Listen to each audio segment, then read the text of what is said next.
네, 이제 저번 시간에는 RNN에 대해서 배워봤고 오늘은 이제 어텐션과 트랜스포머에 대해 배울 거예요. 사실 요즘 저희가 쓰는 NLP 모델들은 다 이 어텐션과 트랜스포머 기반의 모델이라고 생각하셔도 되는데 그래서 이 개념만큼은 좀 중요하다고 생각을 해서 지금 제가 프로그래밍 과제도 제작하고 있고, 사실 트랜스포머에 대한 과제는 오늘이 아니라 트랜스포머를 다음 주 화요일까지 다룰 거기 때문에 다음 주 화요일 이후에 과제가 나가게 될 거고, 그래서 이 트랜스포머를 좀 구현해 보는 게 어떨까라는 생각에 이제 트랜스포머를 구현해 보는 과제를 구상하고 있고요. 그치만 좀 최대한 쉽게 할 수 있도록, 물론 그래도 좀 어려울 것 같긴 한데 그래도 좀 최대한 쉽게 만들려고 노력 중이니까 오늘 강의만큼은 좀 집중해서 들어주셨으면 좋겠습니다. 그래서 저번이랑은 조금 다르게 수식에 대한 이야기를 좀 더 자세하게 할 예정이에요. 왜냐하면 이걸 직접 코딩을 하셔야 되고 모델을 구현을 하셔야 되기 때문에 조금 어려울 수도 있는데, 역시 수업 시간에 이해가 안 되는 거는 그때 바로바로 질문해 주셔도 되고 아니면은 나중에 정리했다가 따로 질문해 주셔도 되니까 모르는 부분 있으면 꼭 질문해 주시면서, 과제 하실 때도 모르는 거 있으시면 질문해 주시면서 풀어주시면 되겠습니다. 컨데 이제 목차고요. 사실 여기 적혀 있는 내용은 많지 않은데 각각 다룰 내용들이 좀 꽤 분량이 돼요. 그래서 들어주시면 감사하겠습니다. 먼저 저번 시간에는 이제 랭귀지 모델링에 대해서 살짝 얘기하고 RNN에 대해서 얘기를 했었는데, 오늘은 어텐션과 트랜스포머의 개념을 얘기하기 이전에 머신 트랜슬레이션이라는 태스크에 대해서 간략하게 소개를 하고, 그 모델을 설명하는 과정 속에서도 이 머신 트랜슬레이션 위주의 예시를 들어가면서 설명을 드릴 예정이에요.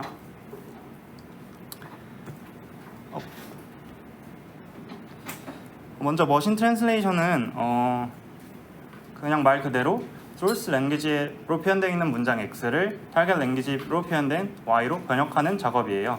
여기 저번에도 간략하게 설명을 드렸지만 이제 프랑스어로 되어 있는 문장을 영어로 되어 있는 문장으로 번역하던가, 뭐 언어 자체가 어떤 언어인지는 크게 당연히 상관없지만 어쨌든 다른 언어의 문장을 같은 의미를 가진 언어로 번역하는 일을 머신 트랜슬레이션이라고 해요.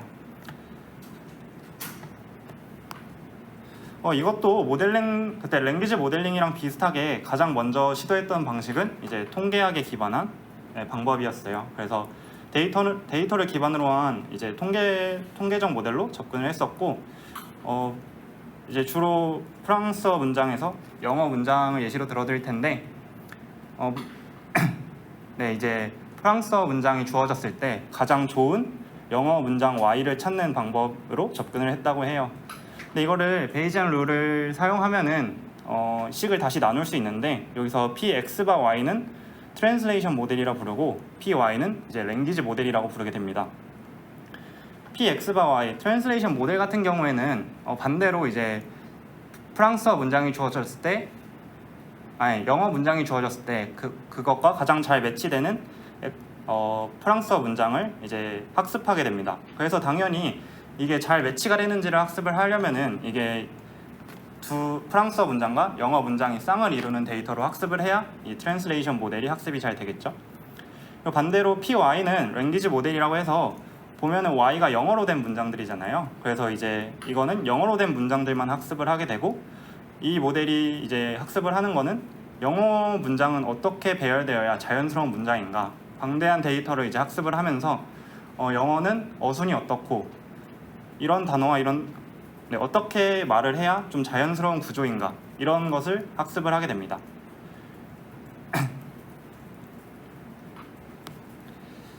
하지만 역시나 통계적으로 접근하는 모델은 모든 모델에서 그렇듯이 항상 한계점이 존재해요. 그래서 역시나 이제 머신 트랜슬레이션에서도 뉴럴 네트워크를 적용해보자 라는 방법론이 있었고요. 그래서 이제 이 머신 트랜슬레이션 태스크를 엔드투엔드 뉴럴 네트워크를 통해 해결해보자 라는 접근이 있었습니다. 그래서 가장 먼저 이 머신 트랜슬레이션을 뉴럴 네트워크로 접근하려던 방식에는 지난번에 배웠던 RNN, 즉 시퀀스 투 시퀀스 모델을 2개를 붙여서 처음에 접근을 했습니다.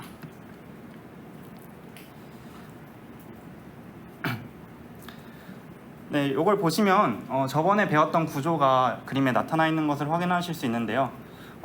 방금도 말씀드렸다시피 이 머신 트랜슬레이션을 하기 위해서는 시퀀스 투 시퀀스 모델을 이렇게 빨간색으로 되어 있는 거 하나, 그리고 초록색 부분으로 되어 있는 거 하나, 해서 총 2개를 사용하게 됩니다.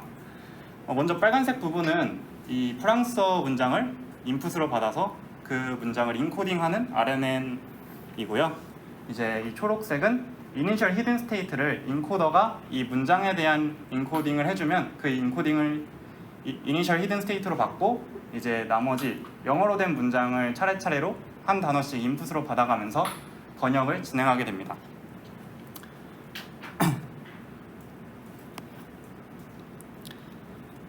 이 시퀀스 투 시퀀스 모델은 컨디셔널 랭귀지 모델이라고도 불리는데요. 방금도 말씀드렸다시피 디코더의 인풋으로는 이제 타겟 센텐스, 즉 영어로 된 문장의 각 단어들이 매 스텝마다 인풋으로 들어가기는 하지만 이니셜 히든 스테이트로 이제 인코더가 문장을 인코딩한 그 인코딩 벡터를 또 인풋으로 받기 때문에 이러한 것들을 바탕으로 다음 단어가 뭘지 저번에 말씀드린 것처럼 랭귀지 모델링 작업을 수행하게 됩니다. 여기서 확률을 보시면 이 X는 소스 센텐스고요, Y1은 타겟 센텐스의 첫 번째 단어, 그리고 Y1, Y2는 첫 번째, 두 번째 단어라고 생각을 해주시면 되겠습니다. 그래서 이 시퀀스 모델은 당연히 머신 트랜슬레이션에서 처음 적용해 보려는 시도가 있었지만 저번에 RNN도 랭귀지 모델링에서만 활용되는 게 아니라 좀 더 다양한 태스크에서 활용될 수 있다고 말씀드렸듯이 이 시퀀스 모델, 즉 이 2개를 이어붙인 구조도 여러 가지 태스크에서 수행되기도 합니다. 저번에도 비슷하게 말씀을 드렸던 것 같은데 서머라이제이션 같은 경우에도 이제 인풋을 전체 모든 문장을 받고 디코더는 이제 요약된 문장을 출력하거나, 다이얼로그는 앞에 대화를 받으면 그에 대한 대답을 디코더에서 출력하거나 이런 방식으로 활용을 하게 됩니다.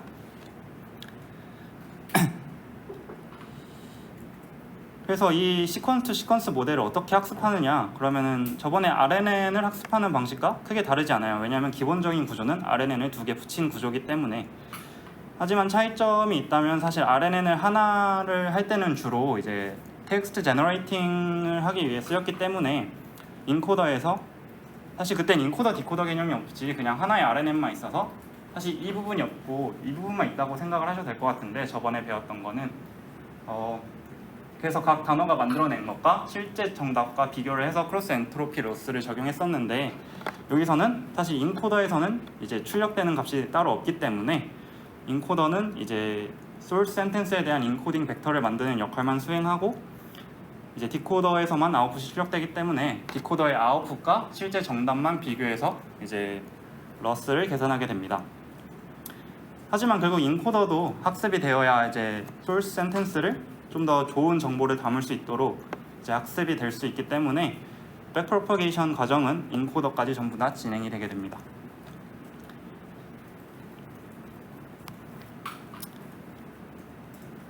그리고 지난번 마지막 시간에 살짝 언급드렸던 RNN의 다양한 형태 중에 멀티레이어 RNN도 이제 이런 식으로 활용이 될 수 있습니다. 역시 이렇게 사용한다면 첫 번째 레이어에서는 그냥 그 단어의 직접적인 의미 정도를 파악하고, 두 번째 레이어에서는 구절이나 어느 위치에 오는 게 적합한지 이런 것들을 학습을 하게 되겠죠. 그래서 이렇게 했을 때도 그냥 단순히 하나의 레이어로 된 RNN으로 머신 트랜슬레이션을 진행했을 때보다 훨씬 성능이 좋았다고 합니다. 그래서 이 머신 트랜슬레이션에 관련돼서 이제 디코딩을 어떻게 할 거냐라는 방식을 살짝 소개해드리고 넘어가려고 하는데, 가장 먼저 저희가 당연히 채택할 수 있는 방법은 그레이디 디코딩이에요. 그래서 저희가 인풋을 넣었을 때, 즉 이제 첫 번째 기준으로 스타트 토큰과 이제 인코딩된 벡터를 받아서 첫 번째 단어가 무엇일지 예측을 하게 되겠죠. 그래서 만약에 he라고 예측을 한 다음에 이제 he를 두 번째 인풋으로 넣어주고 그 다음에 올 단어를 다시 예측을 하게 됩니다. 정확히는 source sentence 기준으로 정확하게 번역됐을 때 다음에 올 단어를 예측을 하는 거겠죠. 근데 문제는 아무리 인코딩된 벡터가 있다고 하더라도 이 모델이 he라는 단어 뒤에 올 단어를 예측하는데 올 수 있는 후보의 수는 너무 많겠죠. 사실 hit이라고 했지만 hit이랑 유사한 의미를 가진 단어들도 정말 많고, 그렇기 때문에 사실 모델 입장에서는 히 다음에 무엇을 놔야 할지 헷갈릴 수 있습니다. 근데 저희 일단 그리디 디코딩에서는 마지막에 소프트맥스를 태우기 때문에 그냥 확률이 가장 높은 단어가 정답이다라고 생각을 한 다음에 디코딩을 하게 됩니다.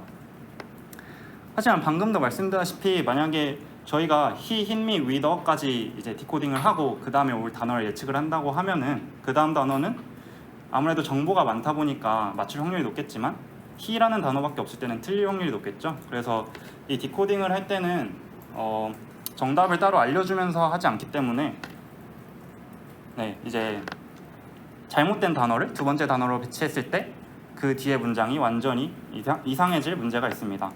그래서 이걸 해결하기 위해 제시했던 방법은 이제 exhaustive search decoding인데요. 그러면은 이제 다음에 올 단어가 몇 가지인지는 사실 말이 안 된다고 하더라도 그냥 다 넣어보는 거예요. 저희가 가지고 있는 단어의 개수가 10만 개, 100만 개라면 he 다음에 올 단어로 10만 개, 100만 개를 다 넣은 다음에 그 10만 개, 100만 개 되는 걸 다시 다 넣어서 세 번째 단어를 또 예측하면 그게 이제 제곱해서 비례 계속 늘어나겠죠.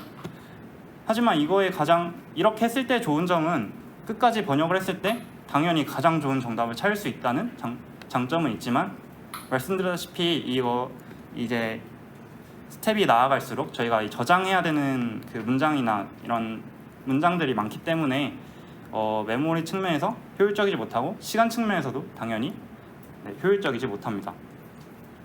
그래서 이 두 가지 방법을 합쳐서 사용해보자 라는 게 이제 빔 서치 코딩입니다. 이제 아마 자료구조나 알고리즘 수업을 들으셨으면 빔 서치에 대해서 들어보신 분도 있을 거고 못 들어보신 분들도 있을 텐데 그냥 쉽게 설명하면 각 스텝마다 확률이 가장 높은 K개만 남겨둔다 라고 이해해 주시면 되겠습니다. 이 예시를 통해 설명을 드릴게요. 여기서 K는 이제 2로 설정되어 있는 건데요. 이제 스타트 토큰을 받고 이제 모델이 다음 단어로 올 단어를 K개를 예측하게 됩니다. 여기서는 K가 2개라고 설정을 했기 때문에 모델이 이제 he와 i를 예측한 것을 확인할 수 있어요. 근데 이제 확률이 가장 높은 K개만 남겨둔다고 했으니까 지금까지 저희가 가지고 있는 후보는 2개밖에 없으니까 이 2개를 다 가지고 갑니다. 그럼 이제 그 다음에 올 단어를 he에 대해서도 모델이 예측을 하고 i에 대해서도 예측을 하게 됩니다. 그래서 이제 he 다음에 올 단어로 모델은 hit과 struck을 예측을 했고 i 다음에 올 단어로는 was와 got을 예측을 하게 됩니다.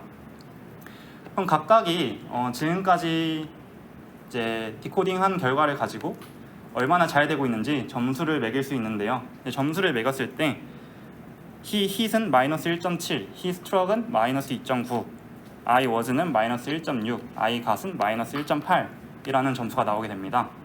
여기서 점수가 제일 높은 거 2개만 남긴다고 했으니까 여기서는 he hit과 I was만 남게 되겠죠. 그러면 이제 모델은 이 2가지에 대해서만 이제 다음 단어를 예측하게 되는 겁니다. 역시 K개를 2개를 찾아야 되기 때문에 각각에 대해서 2개씩을 더 찾고요.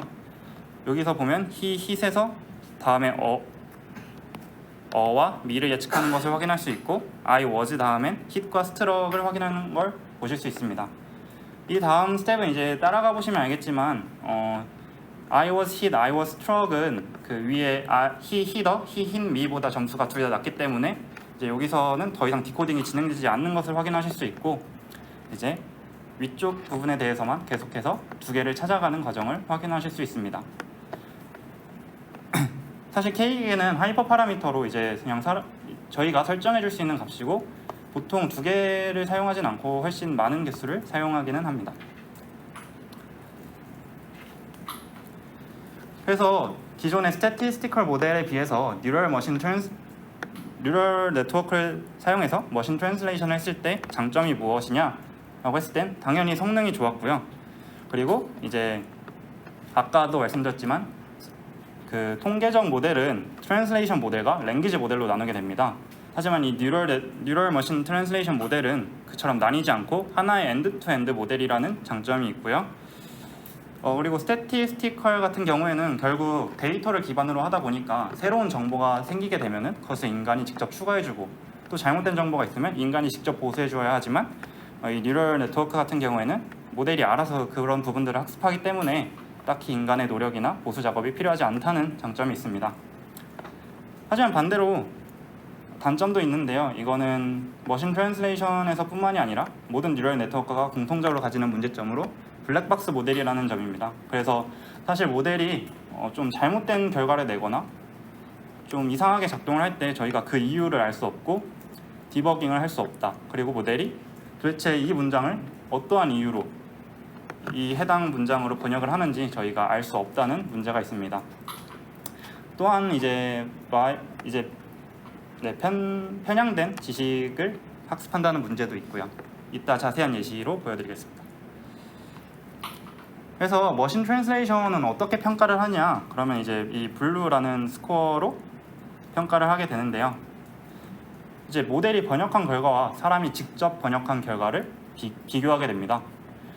이때 비교할 때는 지난 시간에 말씀드렸던 ng을 기준으로 비교를 하게 되는데 두 문장 사이에 겹치는 ng이 몇 개인지를 그냥 단순히 카운트하게 됩니다. 하지만 이 블루의 가장 치명적인 문제점은 같은 의미를 가진 좋은 번역임에도 불구하고 ng 기반으로 평가를 하다 보기 때문에 블루 점수는 좀 낮을 수 있습니다. 예를 들어 어떤 사람이 예쁘다고 하는 것과 어떤 사람이 아름답다라고 하는 것은 동일한 문장이고 인간이 받아들였을 때는 크게 다른 의미가 없는 문장들이지만 ng 기준으로는 예쁘다와 아름답다는 다른 단어이기 때문에 이제 일치하지 않는다고 점수를 계산하게 됩니다. 그래서 아래에 좀 더 예시를 가져왔는데요. 여기 있는 R1, R2가 이제 사람이 직접 번역한 결과라고 하고 이제 각각 C1, C2, C3, C4가 4개의 모델이 각각 번역을 한 결과라고 해봅시다.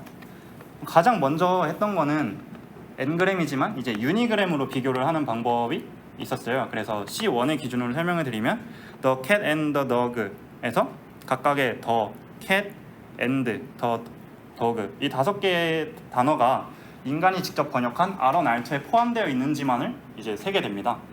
그래서 the cat하고 the dog에 붙어있는 the까지는 위에 문장이 들어있기 때문에 이제 총 5개의 단어 중에 3개는 인간이 번역한 문장이 들어있기 때문에 블루 스코어는 5분의 3이라고 이제 예측을 했었는데 사실 이거의 문제점은 뭐냐면 C2처럼 만약에 모델이 번역을 더라고 이제 번역을 하게 된다면 이 더라는 거는 인간이 번역한 2개의 문장에 다 포함이 되어 있기 때문에 이제 다 맞았다라는 점수를 내게 됩니다. 이거는 당연히 문제가 있어 보이기 때문에 처음에는 이제 이걸 접근하기 위해 더가 이제 실제로 인간이 번역한 결과에 2개밖에 없으니까 2개까지만 정답으로 해주자 라는 접근도 있었지만 이제 그것보다는 유니그램보다는 이제 뭐 바이그램이나 더 많은 ng을 사용해서 점수를 측정하는 게 더 옳지 않을까 라는 것에서 이제 ng을 사용한 블루 점수 이제 평가 지표가 이제 소개가 되었고요. 사실 C3가 사실 완전히 똑같은 문장이다 보니까 당연히 R2와 완전히 똑같은 문장이다 보니까 가장 좋은 번역을 한 모델이라고 볼 수 있겠죠. 그래서 여기서는 제가 바이그램 기준으로 설명을 드리면 이제 이 there is와 전부 다 확인을 하게 돼요. there is가 이제 인간이 번역한 결과가 있는지 is 어가 사람이 번역한 결과가 있는지를 확인하게 됩니다. 네. 근데 사실 이것도 좀 개수가 적어지면 문제가 되는 게 C4처럼 뭔가 단어는 다 맞췄는데 이게 순서가 뒤죽박죽 섞여 있어도 점수가 꽤 높게 나올 수 있다는 문제점도 있습니다. 그래서 블루가 항상 꼭 좋은 건 아니고 아까도 말씀드렸다시피 같은 의미를 가진 다른 단어에 대해서 틀렸다고 판단을 하기 때문에 뭐 항상 좋은 지표는 아니지만 그래도 이제 머신 트랜슬레이션 모델을 평가할 때 가장 흔히 사용되는 지표고요. 이 제가 가져온 예시는 아래에 첨부해드린 링크에서 가져왔기 때문에 좀 더 블루 스코어에 대해 알아보고 싶으신 분은 이 링크를 타고 들어가셔서 한번 읽어보시면 좋을 것 같습니다. 그리고 여기엔 써놓지 않았지만 만약에 모델이 정답이 there is a cat on the mat인데 there is a cat까지만 번역을 했다고 하면은 사실 뭐 ngram 기준으로 굉장히 좋은 번역이라고 볼 수 있는데 그렇기 때문에 블루 스코어 지금 사용되는 블루 스코어 같은 경우에는 번역을 너무 짧게 하는 경우에는 그거에 대해서 좀 페널티를 부과하는 방식을 사용하고 있습니다. 그래서 이 뉴럴 네트워크를 사용한 머신 트랜슬레이션 방식이 굉장히 성능이 좋아졌다고 했는데, 그러면은 이게 완전히 해결된 거냐? 라고는 저희가 할 수 없겠죠. 왜냐하면은 아까도 말씀드렸다시피 여러 가지 이제 디스어드밴티지도 있고, 그 대표적인 예시들로는 이제 관용구를 잘 해석하지 못한다라는 점이 있고요. 이제 페이퍼잼이라는 것을 이제 스페인어로 번역을 했더니 그냥 진짜 그대로 페이퍼 종이가 들어있는 잼이라는 식으로 이제 번역을 하게 되고요. 두 번째로는 아까도 말씀드렸다시피 편향된 지식이 그대로 됩니다. 가장 흔히 학습되는 편향된 지식 같은 경우에는 이제 성별에 관한 건데요. 특히 옛날 자료일수록 이 성별에 관한 고정관념이 많은 문장들이 이제 좀 많이 데이터에 많이 포함되어 있기 때문에, 사실 이 언어를 제가 알지는 못하지만 여기에는 이 문장 자체에는 성별을 지칭하는 단어가 아예 없다고 해요. 근데 이제 영어로 번역된 거를 보면은 널스라는 직업을 가진 사람은 she라고 번역을 하고, 프로그래머라는 직업을 가진 사람은 he라고 번역하는 것을 확인할 수 있습니다. 이처럼 좀 만약에 데이터에 널스는 she랑 많이 나오고 프로그래머라는 단어는 he랑 많이 나왔다라는 것을 바탕으로 모델이 이렇게 이제 예측을 하게 되는데, 사실 그건 옳지 않죠. 왜냐하면 문장 자체에서도 성별을 따로 특정해주지 않았는데 이 모델이 알아서 그렇게 성별을 부여해버리는 건 또 문제가 될 수 있기 때문에, 사실 성별에 관련된 거 말고도 뭐 정치적인 문제나 그런 부분에 대해서도 좀 데이터에 많이 포함되어 있는 경우 모델이 특정 정치적 성향을 드러내는 답변을 할 수도 있고, 사실 그런 부분은 문제가 될 수 있겠죠. 사실 모델 같은 경우에가 그런 특정한 좀 정답이 정해져 있지 않고 논란이 될 수 있는 분야에 대해서 모델이 한쪽에 치우쳐서 답을 한다는 건 문제가 될 수 있습니다. 그리고 이제 아까도 말씀드렸다시피 블랙박스 모델이기 때문에 이게 이상하게 작동한다고 해서 저희가 그 이유를 알 방법이 없습니다. 여기 누가 봐도 이상한 문장이 있는데 이거를 이제 번역을 하면 이런 식으로 사실 번역이 어느 방향으로 되고 있는지 지금 이 예시만 봐서 잘 모르겠긴 한데, 어쨌든 이게 아마 잘못된 문장일 거예요. 근데 네, 이렇게 잘못된 번역을 해도 그 이유를 알 수 없다는 문제점이 있습니다. 그래서 머신 트랜슬레이션에 대해서 간단하게 소개를 드렸고요. 이제 오늘의 주제인 어텐션과 트랜스포머 중에 어텐션에 대해서 먼저 설명을 드리도록 하겠습니다. 어텐션이라는 개념에 대해서 설명드리기 전에 지난 시간에 배운 RNN의 문제점에 대해서 다시 한번 생각해 볼 필요가 있을 것 같아요. 지난번에 말씀드렸던 문제 외에도 이제 특히 시퀀스 투 시퀀스 모델 두 개를 이어 붙였을 때 RNN 구조를 사용했다면 생길 수 있는 문제점이 하나 있는데요. 인코더 RNN이 마지막 히든 스테이트를 디코더의 이니셜 히든 스테이트로 넘겨주게 됩니다. 즉 이제 인코더 RNN은 소스 센텐스를 하나의 히든 스테이트로 이제 함축해서 그것을 디코더에 넘겨주게 되는데, 이 히든 스테이트 하나로 과연 소스 센텐스의 정보를 모두 담을 수 있는가 라는 문제점에 대해 생각을 해봐야 됩니다. 사실 RNN은 저번 시간에도 말씀드렸다시피 이게 여러 스텝이 지나갈수록 그 정보가 온전히 담기지 못해요. 충분히 거리가 멀어지면 그 둘 단어 사이의 관계를 충분히 반영하지 못하고, 그렇기 때문에 이 히든 스테이트 하나로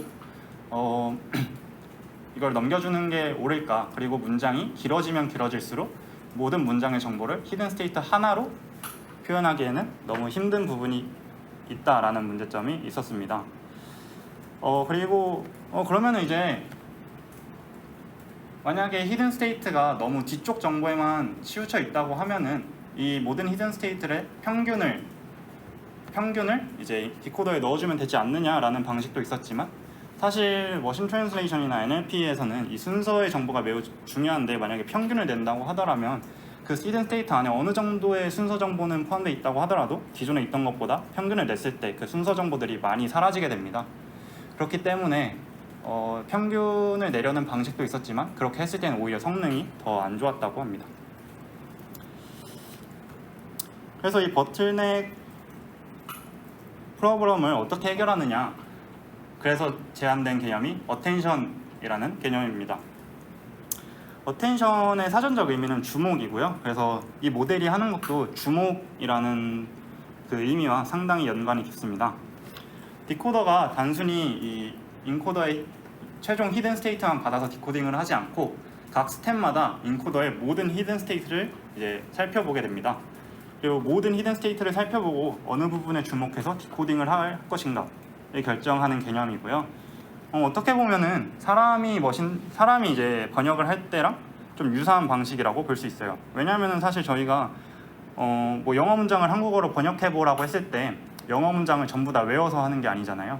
저희가 번역을 할 때도 그 영어 문장을 다시 한번 보면서 첫 번째로 올 단어가 무엇인지, 두 번째로 올 단어가 무엇인지 이렇게 확인을 하면서 번역을 하기 때문에 이 어텐션이라는 개념은 좀 더 인간이 번역을 하는 방식과 유사하게 모델이 번역을 할 수 있도록 도와주려는 좀 의미가 있었고요.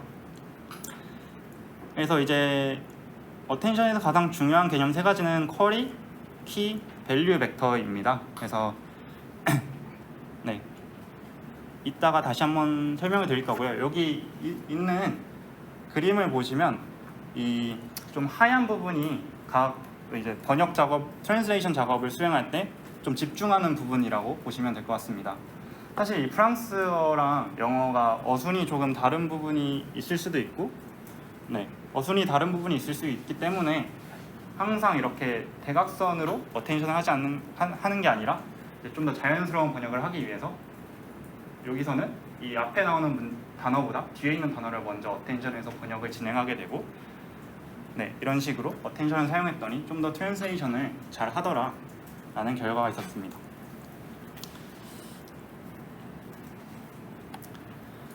네, 그래서 어텐션 메커니즘에는 방금도 말씀드렸다시피 쿼리, 키, 밸류라는 개념이 등장하는데요.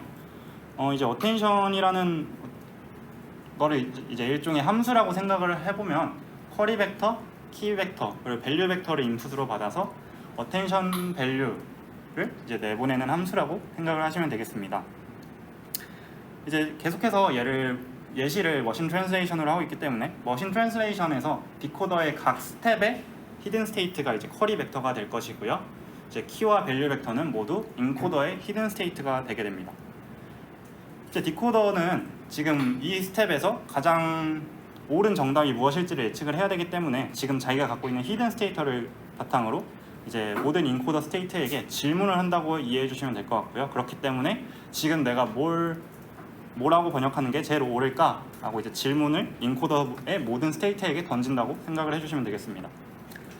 그리고 이제 키와 밸류는 이제 그러면 정답이 어떤 건지 그 각각의 인코더의 히든 스테이트에 키와 밸류가 포함되어 있고 그 중에서 이제 쿼리와 가장 일치하는 키에 대해서 이제 그와 해당하는 밸류를 좀 더 잘 반영할 수 있도록 해주는 게 어텐션 메커니즘이라고 생각을 해주시면 되고, 실제로 연산하는 과정은 바로 다음 슬라이드 있지만 먼저 쿼리와 키 벡터의 유사도를 측정을 하게 됩니다.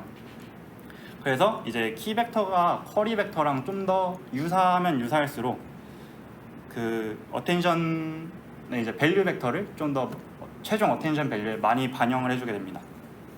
그래서 이거를 좀 더 각 스텝마다 살펴보면 방금도 말씀드렸다시피 쿼리 벡터와 이 키 벡터 사이에 유사도를 구하게 됩니다. 이제 벡터 사이의 유사도를 구하는 가장 쉬운 방법은 당연히 닷 프로덕트고요. 그래서 이제 각 스텝 T에서 여기선 스텝 1 기준으로 이 스텝 1의 디코더의 히든 스테이트가 각각의 인코더의 히든 스테이트, 즉 여기 이 단계에서는 이 각각 인코더의 히든 스테이트가 키 벡터가 되게 됩니다. 이 키 벡터에게 질문을 날립니다. 내가 어떤 식으로 번역을 하는 게 너희 중에 어떤 것에 주목해서 번역을 하는 게 가장 옳을까라고 질문을 하게 되는 거고, 이것을 이제 모델은 두 벡터가 유사하면 유사할수록 이 부분에 집중하는 게 옳다라고 판단을 하기 때문에 두 벡터 사이에 닷 프로덕트를 진행하게 됩니다. 그래서 이 각각의 닷 프로덕트가 된 결과값을 어텐션 스코어라고 부르게 되고요. 그럼 이제 어텐션 스코어를 이제 소프트맥스 함수에 통과시키게 됩니다. 그러면 이제 확률 값으로 변환이 되게 되고, 그러면은 저희는 이제 어텐션 디스트리뷰션을 얻을 수 있습니다. 그럼 어텐션 스코어가 높으면 높을수록 어텐션 디스트리뷰션에서 확률도 높게 나타날 거기 때문에, 그렇다면 확률이 높다는 것이 무엇을 의미하느냐?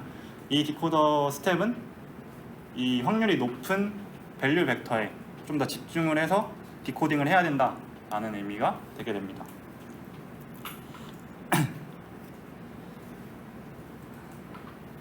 네, 그래서 이 확률을 기반으로 인코더의 히든 스테이트, 여기서는 히든 스테이트가 밸류 벡터의 역할을 하게 됩니다. 그래서 이 밸류 벡터들을 확률에 기반해서 가중치 합을 구하게 되고요. 이게 최종 어텐션 아웃풋이 되게 됩니다.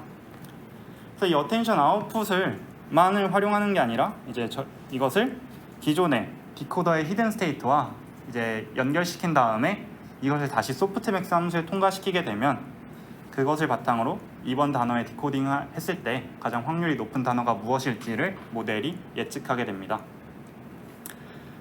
이 일련의 과정이 하나의 스텝에서 이루어지는 과정이고요.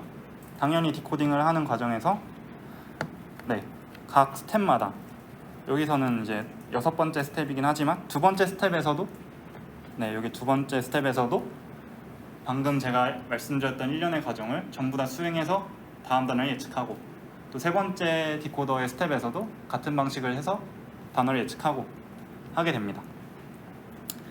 그래서 이것을 좀 수식으로 살펴보면 그냥 제가 설명드렸던 것과 똑같은데 인코더의 히든 스테이트는 아까도 말씀드렸다시피 키 벡터 그리고 밸류 벡터 두 가지 역할로 쓰이게 되고요.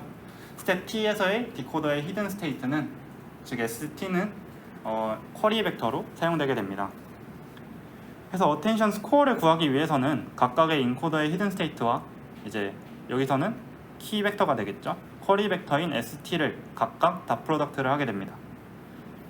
그럼 이 구해진 어텐션 스코어를 바탕으로 이제 소프트맥스 함수에서 통과시키면 어텐션 디스트리뷰션을 구할 수 있고 저희가 얻고자 하는 어텐션 아웃풋은 어텐션 디스트리뷰션에 기반한 가중치 합을 구하면 여기서의 HI, 즉 인코더의 히든 스테이트는 밸류 벡터의 역할을 하게 되겠죠. 그래서 이 가중치 합을 하게 돼서 나오는 하나의 벡터가 그 스텝 T에서의 어텐션 아웃풋이라고 생각을 해주시면 되겠습니다. 그리고 저희가 단어를 예측할 때는 이 어텐션 아웃풋과 디코더의 히든 스테이트를 연결시켜서 그 해당 스텝에서의 어떤 단어로 디코딩할 것인가를 결정을 하게 됩니다. 그래서 이 어텐션 개념을 도입했을 때 어땠는지 또 알아봐야 되는데 당연히 어텐션을 도입했을 때 이 뉴럴 머신 트랜슬레이션의 성능이 훨씬 더 좋아졌다. 그렇기 때문에 아직까지도 쓰이는 거고 아까도 말씀드렸다시피 어텐션의 작동 원리는 사람이 번역하는 방법과 유사한 측면이 있습니다.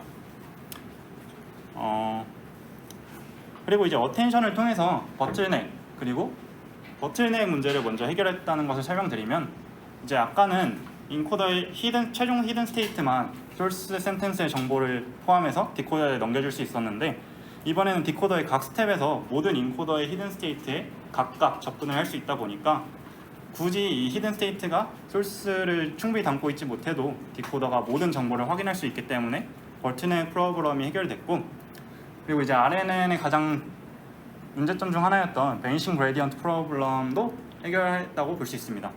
이것은 왜 그렇냐면 사실 베니싱 그레디언트 프로블럼은 이제 두 개의 레이어 스테이트 사이에 이제 너무 멀리 떨어져 있다 보니까 이게 계속 체인룰을 적용하는 과정에서 그레디언트가 0에 가까워지기 때문에 이제 발생하는 문제인데 이 그림을 확인해 보시면 이제 이 C라는 것을 예측했을 때도 이제 러스를 구하게 되겠죠. 이 러스를 구했을 때 각각의 인코더 히든 스테이트와 이 어텐션을 구하는 과정에서 직접적으로 연결되기 때문에 즉 이제 이 인코더 히든 스테이트 첫 번째 거에 러스가 이제 접근하기 위해서 디코더에서 계속 단계를 거쳐서 타고 가서 그레디언트 업데이트를 해주는 게 아니라 이렇게 그냥 직접적으로 바로 갈 수 있는 하나의 다이렉트 커넥션이 생겼다고 해주시면 되겠습니다. 그래서 이제 커넥션이 바로 다이렉트하게 생겼다 보니까 베니싱 그레디언트 프로블럼도 어느 정도 해결이 됐다고 하고요.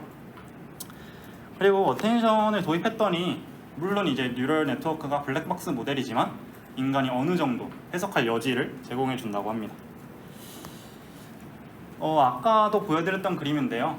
사실 모델이 번역을 할 때 왜 그 부분을 집중하는지 주목하는지는 어쨌든 블랙박스 모델이니까 그것까지는 알 수 없지만 최소한 디코더가 각 스텝에서 어떠한 부분에 집중하고 있는지는 저희가 어텐션 스코어 혹은 어텐션 디스트리뷰션을 확인해 보면 알 수 있겠죠. 점수가 높다는 것은 그 부분에 더 집중을 하고 있다는 거니까.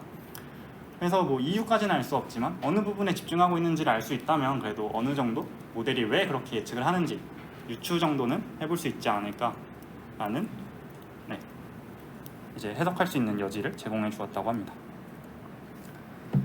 그래서 이제 어텐션도 마찬가지로 머신 트랜슬레이션에서만 사용되는 게 아니에요. 그래서 NLP 태스크, 전반적인 NLP 태스크와 모델에 적용될 수 있고요.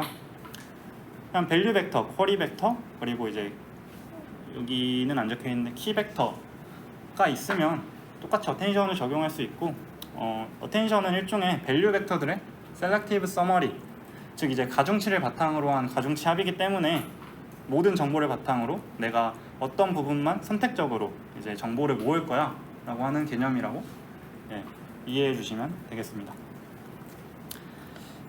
이번에는 이제 셀프 어텐션에 대해서 설명을 드릴 건데요. 다시 한번 RNN으로 돌아와서 RNN의 문제점 중 하나인 Linear Interaction Distance, 즉 RNN은 차례차례 연결되는 구조이기 때문에 떨어진 거리만큼 가야 영향을 줄 수가 있기 때문에 거리가 영향을 줄 수 있고, 근데 떨어지면 떨어질수록 베니싱 그레디언트 문제가 발생하기 때문에 멀리 떨어진 단어 사이에 이 의존성, 관계성을 모델이 잘 반영하지 못하고 학습하지 못한다는 문제가 있었습니다. 그리고 저번 시간에 말씀드렸던 것 중 이것도 저번 시간에 말씀드렸는데 이제 연산을 하는 과정에서 병렬적으로 처리를 할 수가 없죠. 왜냐하면 t를 구하기 위해서 t-1번째 히든 스테이트가 무조건 계산이 되어야 되는 구조이기 때문에 또 데이터셋이 커지면 커질수록 학습 시간이 매우 오래 걸린다는 문제가 있었습니다. 그래서 이것을 해결하기 위해 어떤 개념을 제시할 수 있느냐, 그래서 가장 먼저 나왔던 방법은 워드 윈도우를 적용하는 방법입니다. 이 워드 윈도우 같은 경우에는 지난 시간에 이제 워드 벡터 설명드리면서 잠깐 설명했던 그 윈도우 개념을 가져와서 가져와서 하는 건데요. 일단 가장 먼저 볼 수 있는 거는 뭐 예를 들어 이 단어를 계산하기 위해서 총 5개 사이즈의 윈도우를 적용한다고 하면은 이 총 5개의 임베딩을 확인할 수 있겠죠. 그리고 이 네 번째 단어도 똑같이 5개를 보면은 이렇게 5개를 확인할 수 있습니다. 근데 사실 이거는 굳이 t-1번째가 계산되지 않아도 그냥 바로바로 임베딩 벡터만 있으면 계산할 수 있기 때문에 이 윈도우를 적용하면 좀 더 병렬 처리가 가능하다는 장점이 있고, 이제 그 워드 벡터를 학습할 때 로컬 컨텍스트를 바탕으로 단어를 학습했듯이 이 로컬 컨텍스트를 파악할 수 있다는 장점이 있습니다. 하지만 이것만 봤을 때는 첫 번째 문제였던 이제 거리가 떨어지면 떨어질수록 두 단어 사이에 관계가 반영이 안 되는 건 똑같지 않느냐라는 질문을 하실 수 있는데요. 여기서 그림만 봐도 이 단어가 이 5개에 대해서만 5개의 임베딩 벡터만 가지고 계산을 하기 때문에 그럼 나머지 임베딩 벡터와도 관계가 있을 수 있는데 이건 반영하지 못하는 게 아닌가라는 이제 질문을 하실 수 있고, 이거는 워드 벡터에서도 마찬가지였죠. 이제 윈도우 안에 들어가지 못하는 단어들 사이에 의존성을 파악할 수 없었다라는 문제점이 있었는데, 사실 이거를 해결하기 위해서는 워드 윈도우를 여러 층으로 쌓으면 파악이 가능해집니다. 그리고 이제 두 번째 층에서 이 임베딩 벡터는 아래에 있는 5개를 보게 됩니다. 근데 이 5개는 또 각각 5개의 임베딩 벡터를 보고 있기 때문에 결국 여기서는 이게 5개라고 했을 때 이렇게 5개밖에 확인하지 못했지만 이걸 한 층을 더 쌓음으로써 여기서부터 여기까지 전부 다 확인을 할 수 있게 됩니다. 이건 마치 CNN 지난주에 배웠던 CNN에서 필터를 여러 번 쌓으면 쌓을수록 하나의 그 필터가 가지는 receptive field라는 개념을 다시 한번 생각해 보시면 좋을 것 같아요. 그래서 이게 층을 쌓으면 쌓을수록 하나의 그 스테이트가 볼 수 있는 단어의 인베딩 벡터들이 늘어난다. 하지만 그럼에도 불구하고 윈도우는 항상 사이즈를 키우는데 한계가 있어요. 그러다 보니까 여전히 아무리 윈도우 수를 키워도 문장이 길어지면 길어질수록 모든 단어 사이의 관계를 확인할 수 없다는 문제점이 있습니다. 이 그림에서도 물론 이건 두 층밖에 쌓진 않았지만 이 빨간색 히든 스테이트가 첫 번째 단어는 보지 못하고 있는 것을 확인할 수 있습니다. 네, 그래서 이제 저희가 아까 배운 어텐션을 활용해서 한번 접근해보자 라는 방법이 있었는데요. 워드 윈도우를 사용하는 방법은 결국 그 이전에 사용했던 방법보다는 좋은 점이 많았지만 결국 모든 단어 사이의 관계를 확인할 수 없다는 문제점이 있었기 때문에 그렇다면은 여기서도 어텐션의 개념을 활용해보자, 대신에 그냥 어텐션이 아니라 셀프 어텐션이라는 개념을 통해서 접근을 해보자 라는 방식이 있었고요. 셀프 어텐션이란 어텐션의 메커니즘을 한 문장 안에서 자기 자신에 대해 구하는 것이라고 이해를 해주시면 되겠습니다. 아까 제가 설명드렸던 어텐션의 방식은 디코더가 인코더의 히든 스테이트를 찾아봤던 방식이라면 여기서는 그 하나의 한 문장 안에서 하나의 각 단어의 인베딩 벡터가 모든 다른 단어들의 인베딩 벡터를 이제 확인을 하는 방법이라고 생각을 해주시면 되겠습니다. 단어에 대한 인베딩 벡터만 미리 구해져 있다고 하면은 이제 서로가 서로의 인베딩 벡터를 확인하면서 어텐션을 구하는 것이기 때문에 굳이 T-1번째가 구해지지 않아도 인베딩 벡터는 결국 단어의 의미만 가지고 인베딩을 하는 것이기 때문에 인베딩 벡터만 딱 구해져 있다고 하면은 병렬적으로 모든 단어들이 어텐션 계산을 동시에 진행을 할 수가 있고요. 그리고 사실 어텐션의 가장 큰 단점은 모든 단어를 살펴보는 것이기 때문에 아까 있었던 문제점, 즉 아무리 멀리 떨어져 있어도 어텐션을 통해서 계산을 하게 된다면 두 단어 사이의 관계성과 의존성을 충분히 반영할 수 있고 반영을 할 수 있습니다. 그래서 좀 더 쉬운 예시를 보여드리면 여기서도 보면은 The animal didn't cross the street because it was too tired 라는 문장에서 이것이 의미하는 것을 보기 위해서는 사실 이 주변의 부분이 아니라 사실 이게 의미하는 것이 애니멀인데 만약에 아까 적용했던 윈도우의 개념을 적용하면은 좀 여러 겹을 쌓아야 애니멀에 도달할 수 있지만 어텐션을 활용한다면 이렇게 한 번에 어텐션을 계산만 함으로써 이 모든 단어들과의 연관성을 확인해 볼 수 있고 모델이 잘 학습이 돼 있다면 이시 애니멀을 의미한다는 것을 이제 단 한 번의 어텐션 연산만으로도 충분히 이제 계산을 해낼 수 있습니다. 그래서 셀프 어텐션도 수식으로 살펴보면 사실 아까 부분과 크게 다르지 않아요. 쿼리랑 키랑 밸류 벡터가 있는데 아까와의 차이점이라면 아까 어텐션을 설명드렸을 때는 쿼리 벡터가 디코더의 히든 스테이트고 키와 밸류 벡터가 이제 인코더의 히든 스테이트다 라는 점이었는데 이 셀프 어텐션 같은 경우에는 쿼리와 키와 밸류 벡터가 전부 동일한 벡터가 되게 됩니다. 네, 사실 쿼리, 키, 밸류라는 것을 좀 더 쉽게 똑같기 때문에 그냥 그대로 쓰면 이해하기 어려운 부분이 있어서 Q, K, V로 나눠놨지만 결국 Q1, K1, V1은 다 같은 벡터고요. Q2, K2, V2도 다 같은 벡터가 됩니다. 그래서 계산하는 방식은 아까 말씀드렸던 것과 똑같아요. 그래서 닷 프로덕트 쿼리 벡터와 T 벡터를 닷 프로덕트에서 어텐션 스코어를 구하고 어텐션 스코어를 소프트맥스 함수에 통과시킨 다음에 그걸 바탕으로 밸류 벡터의 가중치 합을 구한 것이 이제 셀프 어텐션에서의 아웃풋이 되게 됩니다. 그래서 이 셀프 어텐션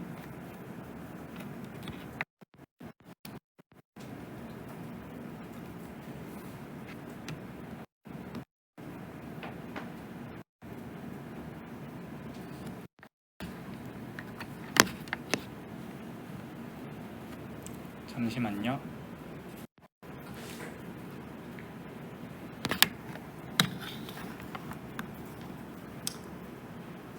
네. 셀프 어텐션에서도 RLN이나 LSTM에서도 이제 위로 여러 층을 쌓듯이 셀프 어텐션 블럭을 여러 개 쌓아서 하나의 NLP 빌딩 블럭을 형성을 했어요. 딥러닝에서는 항상 같은 레이어를 여러 개 쌓으려는 시도들이 있어왔고, 사실 그 이유가 조금 웃기지만 여러 개를 쌓았더니 더 잘 되더라. 사실 이렇게밖에 얘기할 수 없는 거는 아까도 말씀드렸다시피 대다수의 그 딥러닝 모델들은 블랙박스 모델이다 보니까 그냥 여러 개 쌓아봤더니 잘 되더라. 그래서 그 이후부터 그냥 이런 하나의 역할을 하는 레이어들이 있으면 여러 개를 쌓아보려는 시도가 있었고, 셀프 어텐션 같은 경우에도 여러 개를 쌓았을 때 더 잘 되기 때문에 이것을 이제 몇 개 쌓아서 하나의 블럭을 만들자라는 시도가 있었어요. 근데 이 셀프 어텐션, 지금까지 배운 개념으로만 셀프 어텐션을 사용한다면 조금 문제점이 있어요. 그리고 느끼신 분들도 있을지는 모르겠지만 이게 과연 딥러닝이라고 하기엔 좀 애매한 부분이 있거든요. 그래서 그 부분을 지금부터 설명을 드리자면 이건 딥러닝과는 크게 문제가 없는데, 일단 이 셀프 어텐션에서는 순서에 대한 정보가 잘 반영이 되지 않아요. RNN에서는 이전 스텝의 히든 스테이트가 넘어오기 때문에 그것을 이제 모델이 스스로 이건 이전의 정보다라는 것을 알고 있고, 그러다 보니까 모델이 스스로 어떤 것이 이전의 정보고 어떤 것이 이번에 새로 들어온 정보인지를 스스로 학습을 하기 때문에 모델이 자체적으로 그런 순서에 대한 정보를 학습을 하게 됩니다. 하지만 셀프 어텐션 같은 경우에는 아까도 말씀드렸다시피 단어에 대한 인베딩 벡터만을 가지고 연산을 하게 돼요. 그거를 심지어 동시에 하다 보니까, 그리고 사실 인베딩 벡터 같은 경우에는 단어의 순서랑은 상관없이 그냥 그 단어의 뜻만 가지고 인베딩된 벡터이기 때문에 그것을 그냥 단순히 연산한다고 해서 모델이 이 어떤 단어가 먼저 왔고 어떤 단어가 늦게 왔고를 사실 잘 계산을 할 수가 없어요. 그 어텐션을 구하는 과정도 사실 따져보면은 닷 프로덕트를 하는 거기 때문에 인베딩 벡터 간의 닷 프로덕트를 하는 거밖에 안 되거든요. 그렇기 때문에 사실 아까 설명드린 부분에서 그 단어들의 순서를 바꿔놔도 아마 어텐션의 값을 구하는 거에는 그 각 단어에서 출발해서 그 단어에 대한 어텐션 아웃풋을 구하는 값은 크게 달라지지 않아요. 이 순서를 바꿔놔도. 이걸 다른 말로 하면은 순서에 대한 정보가 전혀 들어있지 않다는 것을 의미하고요. 그래서 이 문제점을 해결하기 위해서 저희는 각 단어의 인베딩 벡터에 순서 정보를 담고 있는 벡터를 이제 더해주게 됩니다. 이게 가장 흔히 사용되는 네, 순서 정보를 담고 있는 벡터고요. 네, 이 D가 총 그러니까 문장의 길이가 되게 되는데, 그래서 그냥 단순히 이 값을 각 인베딩 벡터에 더해주게 됩니다. 사실 이것도, 근데 이 방법은 저희가 딥러닝은 크게 상관없는 게 그냥 D에 따라서 고정된 값이 되기 때문에 저희가 어떻게 학습을 할 수 있는 파라미터도 아니고 그냥 고정된 값을 사용하는 거고, 이거의 장점은 D의 길이에 따라 이 값이 결정되다 보니까 인풋의 길이가 몇이 들어와도 그냥 이 방법만 사용하면 좀 저희가 플렉서블하게 모델을 이제 활용할 수 있다는 장점이 있어요. 물론 이 위치 벡터도, 위치 정보를 담고 있는 벡터도 일종의 학습할 수 있는 파라미터를 사용하자는 방법이 있긴 했는데, 그거는 이제 만약에 인풋 시퀀스의 길이가 달라질 때마다 새로 학습을 시켜줘야 된다는 문제점이 있고, 사실 두 개의 장단점이 있어요. 그리고 사실 포지셔널 인코딩 같은 경우는 저희가 그냥 주로 이 방법을 많이 쓰고, 아까도 말씀드렸다시피 학습하는 파라미터가 아니기 때문에 그냥 이런 게 있다라고 알아주시면 될 것 같고, 그래도 좀 더 궁금하다 하시는 분들은 이 링크 타고 들어가셔서 한번 읽어보시면 좋을 것 같습니다. 두 번째로는 이제 딥러닝과 좀 연관이 있을 수 있는데, 딥러닝이 가능했던 이유는 사실 머신러닝에서는 모든 태스크를 선형적으로 처리했는데, 그러다 보니까 좀 처리하지 못하는 경우들이 많았잖아요. 그래서 이걸 해결하기 위해 넌리니어리티를 좀 추가해보자 그랬더니 이제 모델이 좀 더 좋은 결과를 내더라 라는 것이 이제 딥러닝이 시작된 계기였는데, 어텐션을 계산하는 과정을 보면은 사실 밸류 벡터들을 그냥 가중치 합을 구하는 과정밖에 되지 않아요. 이 과정에는 사실 비선형성이 전혀 존재하지 않아요. 그래서 이걸 딥러닝이라고 볼 수 있는가 라는 문제점이 있고, 딥러닝이 아니라면 당연히 결과가 좋지 못했겠죠. 그래서 이것을 해결하기 위해선 가장 간단한 형태의 피드 포워드 네트워크, 즉 선형곱을 해주고 이제 비선형 함수, 즉 여기서는 렐루를 써놨는데 그냥 이런 비선형성을 각 어텐션 레이어를 통과할 때마다 각 아웃풋 벡터에 이러한 피드 포워드 네트워크를 추가해서 해결을 하게 됩니다. 그림으로 살펴보면 이건데, 어텐션에서 나온 각각의 값을 그냥 다 하나의 피드 포워드 레이어를 통과시켜서 다음 셀프 어텐션 레이어의 인풋으로 넣어주게 됩니다.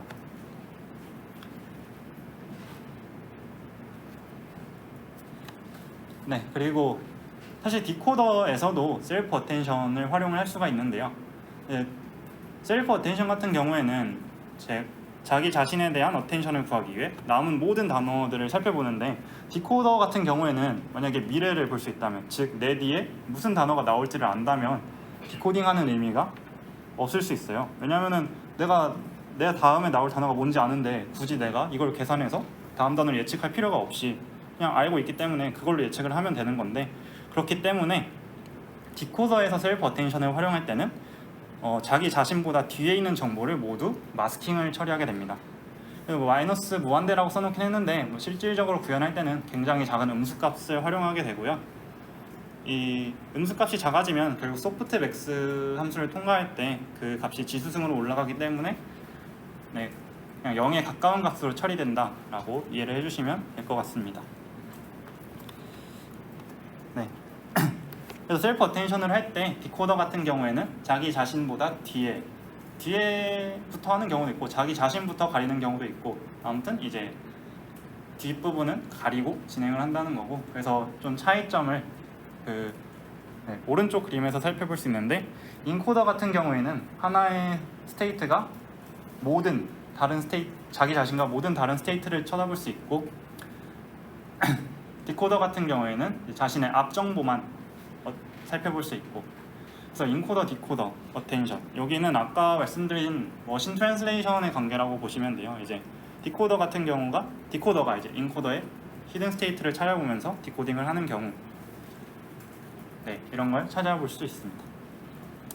그래서 이러한 테크닉을 활용해서 셀프 어텐션들의 문제점을 해결을 했고요. 그래서 이런 셀프 어텐션을 활용한 모델이 트랜스포머 모델이라고 할 수 있습니다.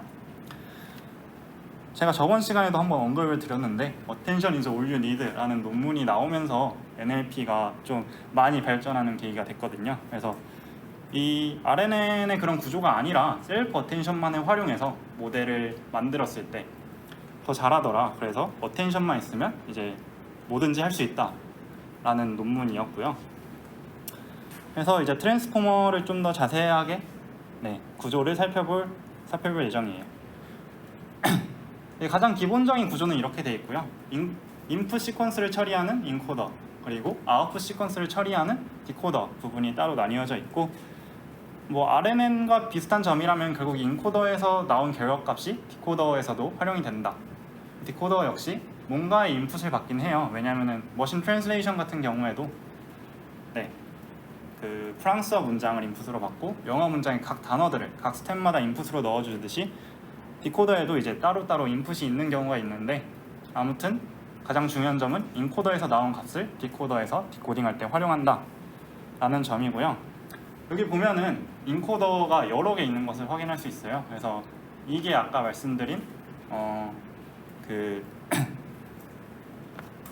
NLP 빌딩 블럭이라고 보시면 돼요. 인코더가 하나의 어텐션, 물론 이제 다른 기능들도 좀 있는데 그건 이따 살펴볼 예정이고, 이제 하나의 메인적으로 어텐션을 인코더가 한 번만 수행을 한다면 그것을 이제 여러 층으로 레이어를 여러 개 쌓은 구조를 가지고 있는 게 트랜스포머고요. 물론 이게 지금은 다양한 형태로 쓰이지만 최초 논문에서 제시했던 거는 인코더에서 트랜스포머 인코더 블럭을 6개, 디코더에서 디코더 블럭을 6개 쌓은 구조를 제시하고 있어요.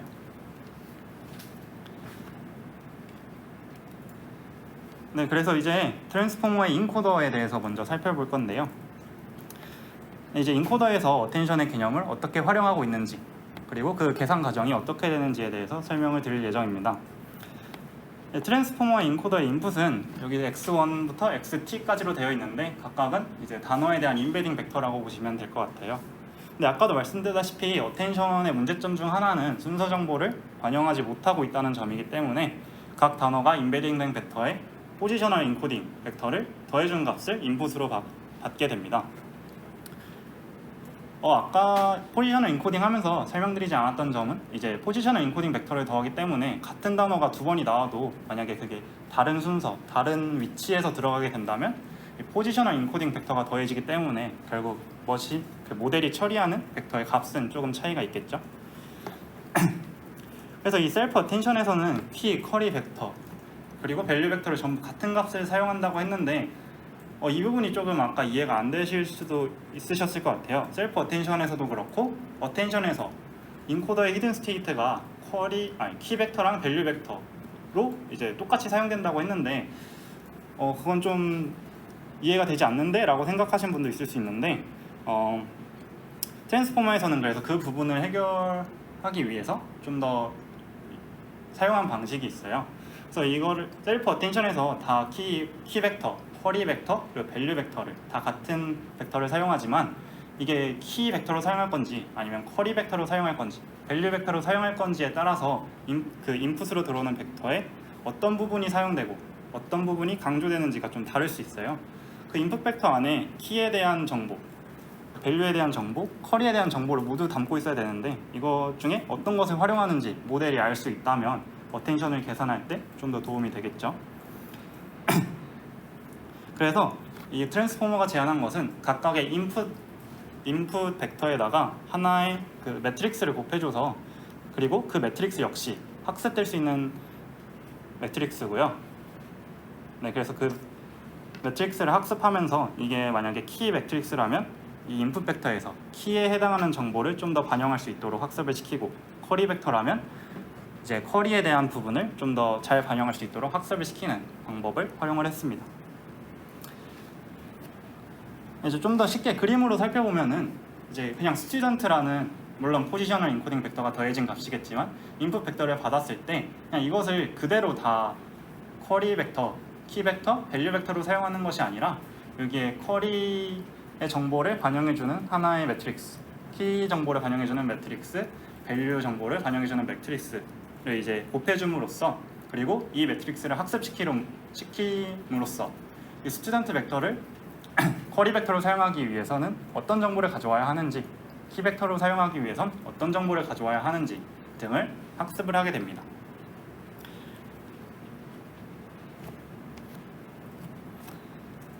그리고 실제로 구현을 할 때는 하나의 단어에 대해서 이제 하나의 단어에 대한 인베딩 벡터만 연산을 진행하는 것이 아니라 이 문장 전체 혹은 일부분이 될 수도 있겠지만 이제 모든 단어의 벡터들을 이렇게 매트릭스의 형태로 이어 붙인 다음에 연산을 진행하게 됩니다.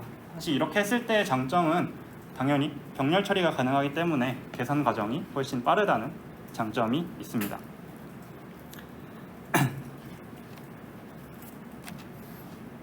그리고 두 번째로 그리고 키 커리 밸류 어텐션에서 또 하나 중요한 점은 이 WQ, WK, WV가 곱해지다 보니까 인풋으로 들어오는 모든 그 문장들의 길이가 같아야 한다는 문제점이 있는데요. 그래서 사실 문장의 길이가 어느 정도는 정해져 있어요. 이게 만약에 대부분의 문장이 길이가 500밖에 안 되는데 갑자기 혼자 2000이 되는 문장이 들어온다고 해서 모델의 크기를 그렇게 키우는 거는 그 한 문장을 위해서 모델의 크기를 키우는 것은 좀 비효율적일 수 있기 때문에 모델은 항상 이제 어느 정도의 맥스 랭스라는 하이퍼 파라미터를 갖고 있고요.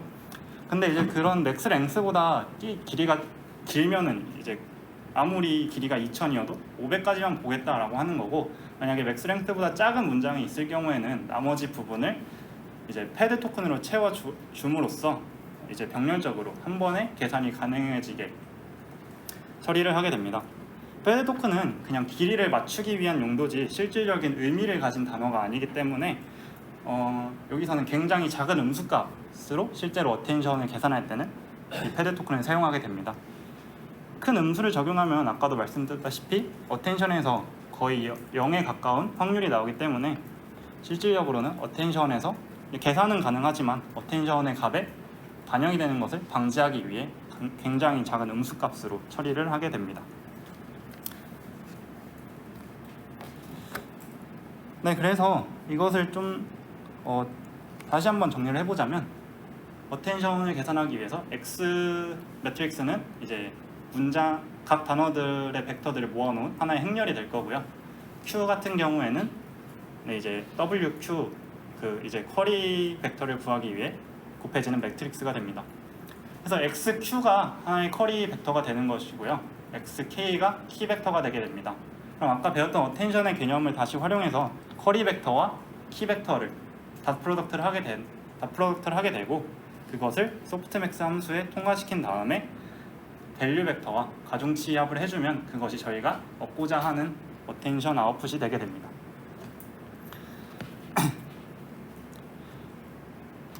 그리고 이제 트랜스포머 인코더를 구현하는 과정에서 어텐션은 어텐션인데 멀티 에디드 어텐션이라는 개념을 또 사용을 하게 됩니다. 저희가 어텐션 스코어를 계산하게 되면은 각 스텝에서 아니면 각 단어가 집중해야 될 부분이 보통 1개 내지는 2개 정도로 좀 한정돼요. 어텐션 스코어는 결국 소프트맥스를 통과하다 보니까 그 차이, 어텐션 스코어 값의 차이가 작더라도 결국 확률 값에선 그 차이가 좀 현저히 날 수 있기 때문에 그 확률 값이 큰 1개 내지 2개의 단어에 대해서만 주목을 하게 되는데, 사실 저희가 문장을 해석할 때도 그렇고 아니면 뭐 요약을 할 때도 그렇고 각 스텝마다 주목해야 될 부분이 혹은 우리가 바라봐야 될 시각이 여러 개가 될 수도 있어요.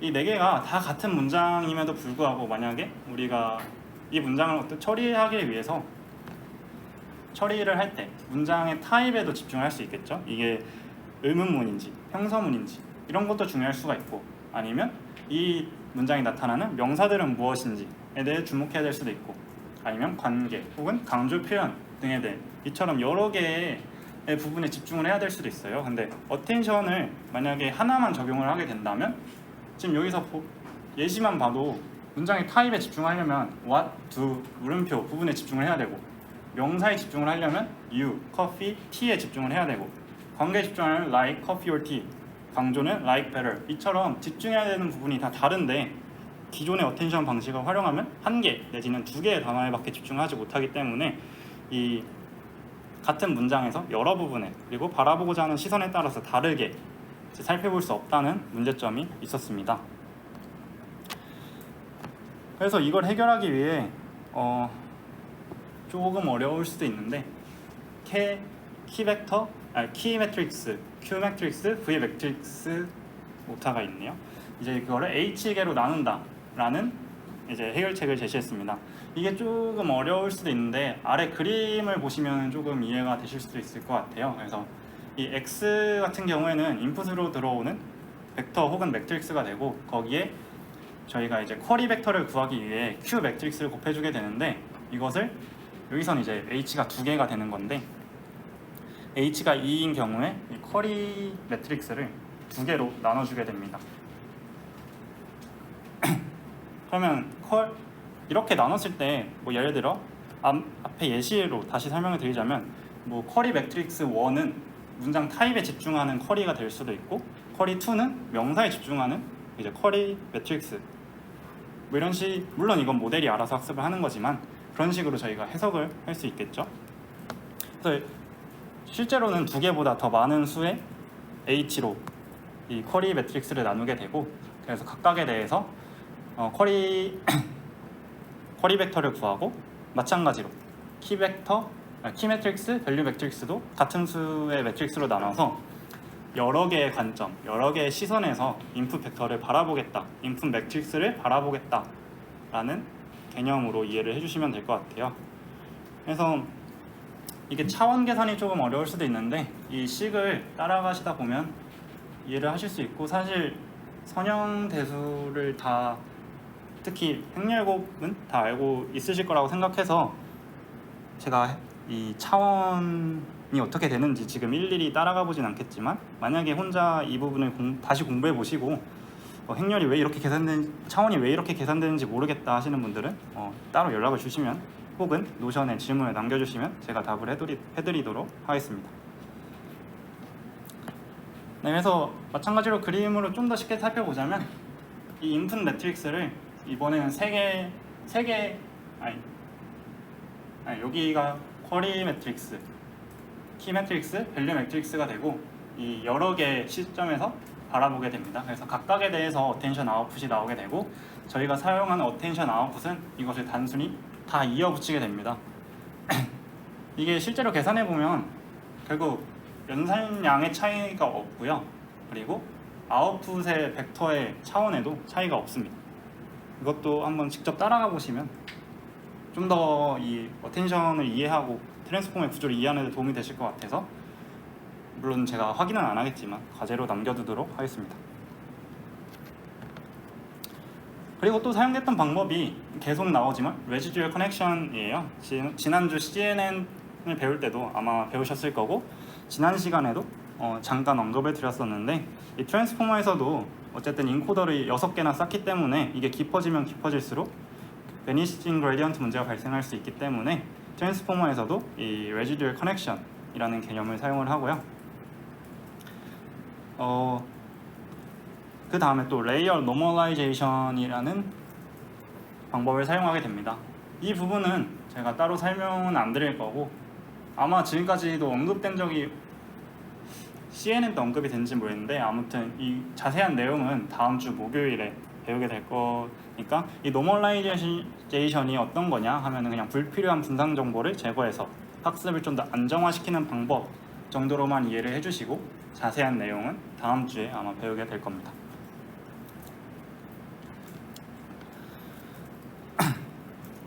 그리고 이제 Scaled Dot Product라는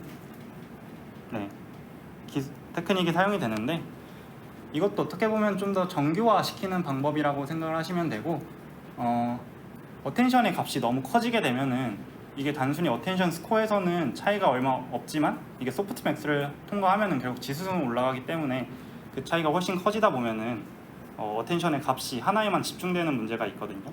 어텐션의 스코어가 커지게 되면은 이제 그레디언트 업데이트가 나머지 확률이 1인 부분을 제외하면은 거의 일어나지 않는다라고 생각을 하시면 되는데 이게 꼭 정답이 아니더라도 그레디언트 업데이트가 일어나지 않는다면 그 부분은 집중해서 안 된다라는 정보가 뭐 업데이트가 되지 않을 수도 있고 혹은 뭐 태스크에 따라 다르겠지만 만약에 저희가 문장을 생성해야 되고 예를 들어 모델이 소설을 하나 쓴다고 생각을 해보면 여러 개의 문장, 여러 개 다양하게 이제 텍스트 제너레이션을 하는 게 어떻게 보면 또 옳을 수도 있는데 이게 너무 하나에만 집중이 되다 보면은 이게 너무 모델이 항상 같은 답만 내는 문제가 또 있을 수도 있습니다.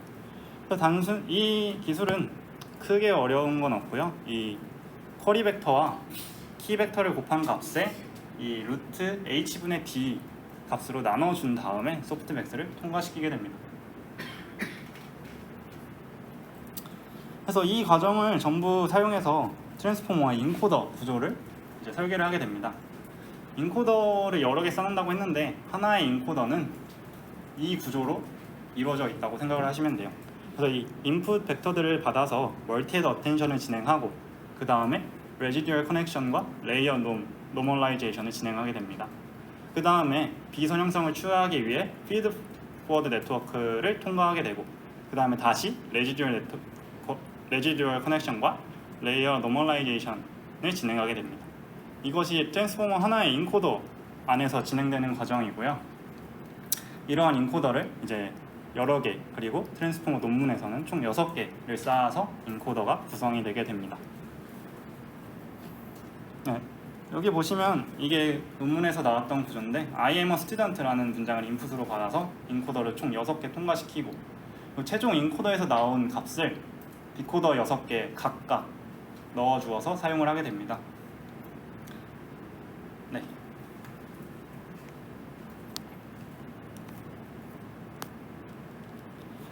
이제 인코더에 살펴봤으면 디코더에 대해서도 살펴봐야 되는데 디코더의 구조는 좀 더 복잡하긴 하지만 이런 식으로 진행이 되게 됩니다.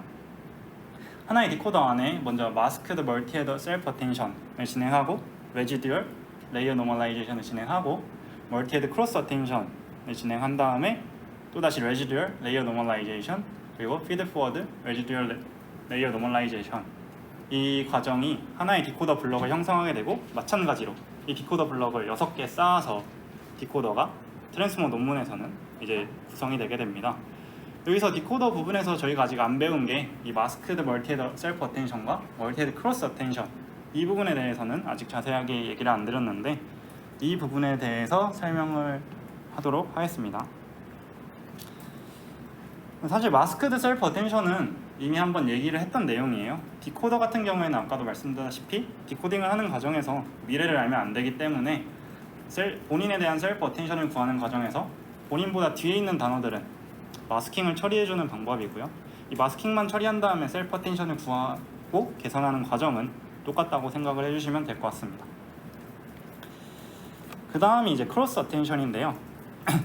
크로스 어텐션 같은 경우에는 이제 디코더 같은 경우에는 이제 본인의 셀프 어텐션도 필요하지만 인코더의 내용이 없다면은 굳이 인코더를 둘 필요가 없잖아요. 그래서 인코더의 내용도 확인을 해야 돼요. 아까도 말씀드렸다시피 최종 인코더에서 나온 값을 각 디코더 블럭마다 넣어주기 때문에 그런 내용들을 같이 확인을 해야 된다라는 개념이고요.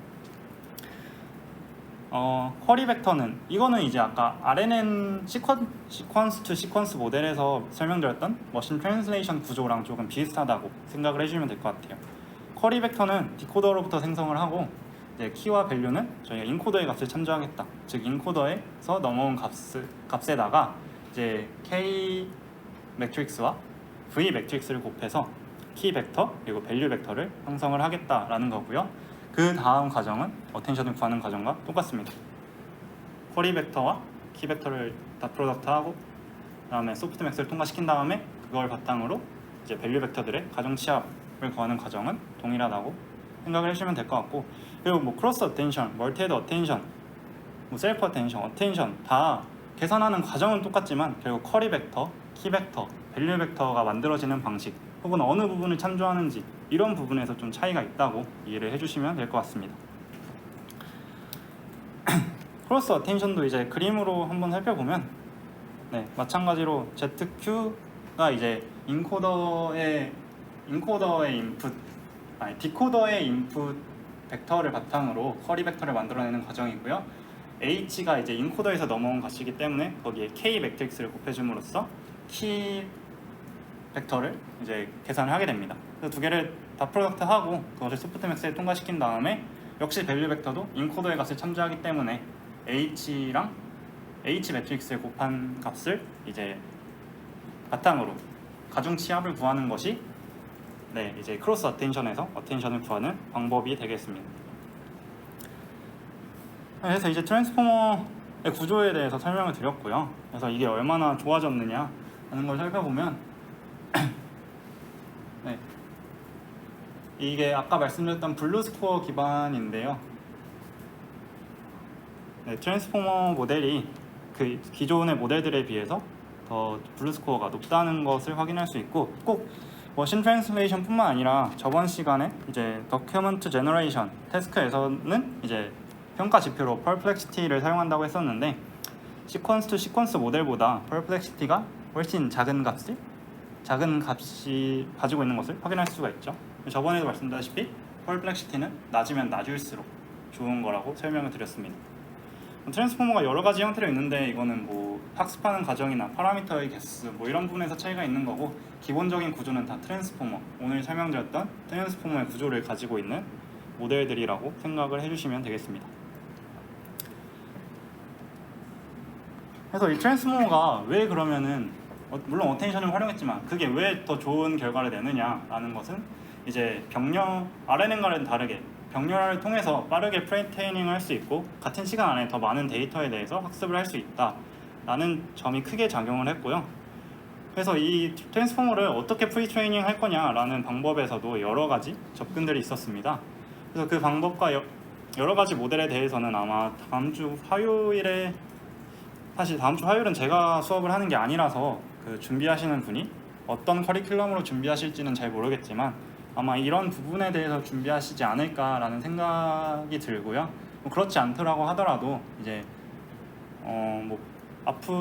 지금까지 들어보셨거나 혹은 앞으로 NLP를 이제 공부하시면 가장 많이 듣게 될 뭐 버트나 바트, 그리고 뭐 T5 뭐 이런 모델들도 다 트랜스포머 기반이고, 요즘 핫한 챗 GPT도 결국엔 트랜스포머를 기반으로 한 모델이거든요. 그래서 그런 트랜스포머를 어떻게 프리트레이닝 하느냐라는 방식들에서 좀 차이가 있는 거고, 그래서 이런 방식들에 대해서는 아마 앞으로 배우고 공부하게 될 기회가 있을 거라고 생각을 합니다.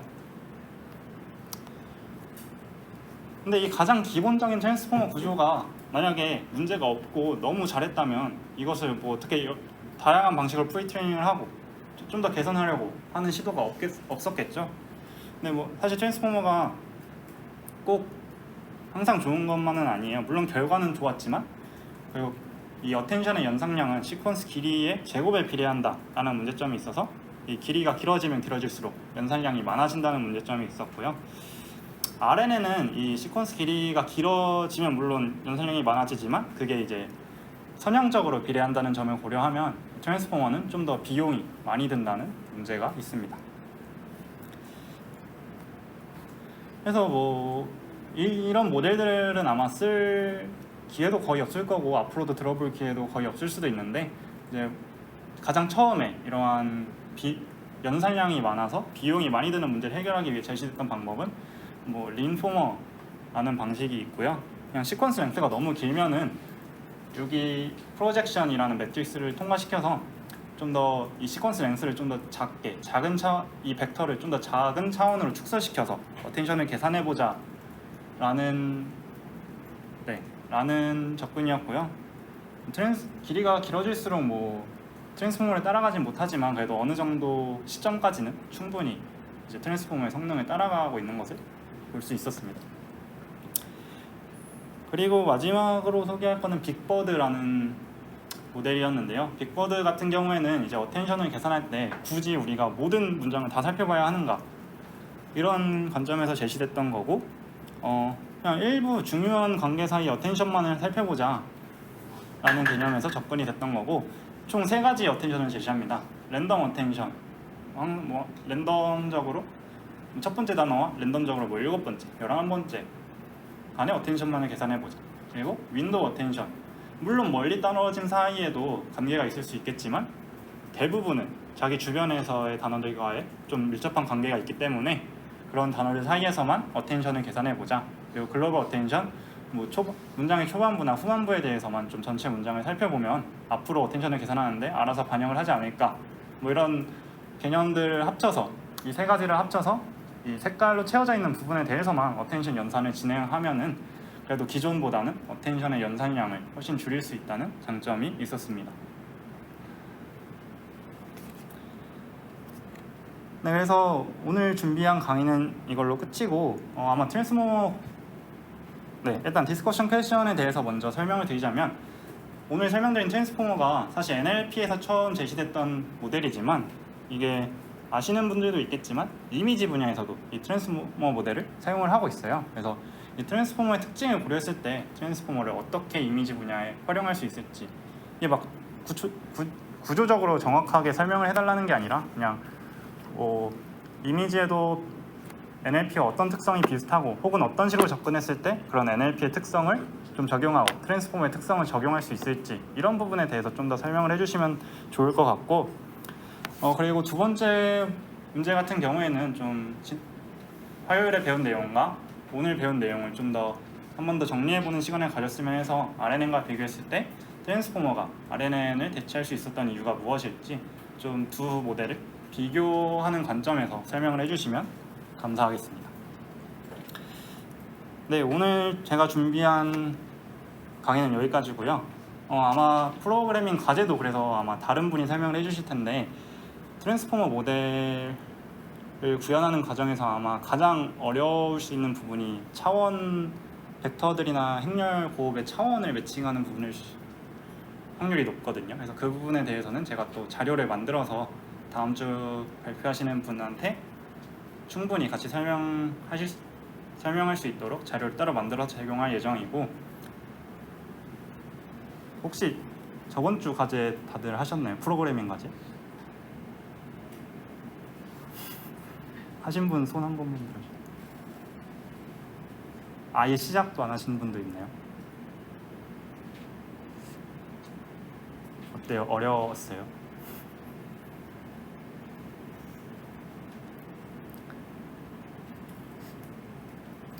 아마 CNN 아무리 쉽게 내려고 해도 CNN보다 훨씬 어려울 수밖에 없어요. 사실 트랜스포머라는 모델 구조가.